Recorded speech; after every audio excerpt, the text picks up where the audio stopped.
আহারে, ওর খাওয়া দেখে আমার মুখে পানি আসলো। এইগুলো যাও রাজুকে খাবারটা নিয়ে গিয়ে দিয়ে আসো।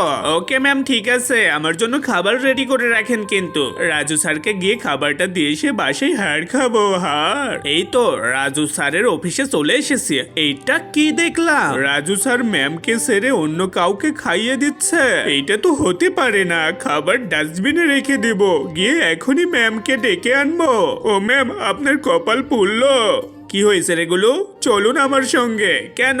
আরে চলুন না। কি এমন হলো, গুলু এভাবে নিয়ে যাচ্ছে আমাকে? ম্যাম ম্যাম, দেখুন না, কাণ্ড দেখুন। রাজু স্যার তো আপনার রেখে অন্য কাউকে ভালোবাসে। রাজু, তুমি আমাকে এইভাবে ঠকিয়ে দিলা। এই রাজু, এটা কি করছো তুমি? আমাকে এইভাবে ঠকালা রাজু। এই মেয়ে, ওঠ, তোর বাসা কোথায়? হ্যাঁ, আরে এইটা কি? মেয়েটার তো হাতই নেই। আমি তাহলে রাজু স্যারকে ভুল বুঝছিলাম। গুলুও ভুল বুঝলো, আমিও ভুল বুঝলাম। মেয়েটার হাত নেই। সরি বোন, আমরা তোমাকে ভুল বুঝেছিলাম। তোমার কথা একদিন রাজু গল্প করছিল। নাও, আমি তোমাকে খাইয়ে দিচ্ছি। আমার ম্যাম কত ভালো। তোমরা সবাই লাইক সাবস্ক্রাইব করে দিও বন্ধুরা।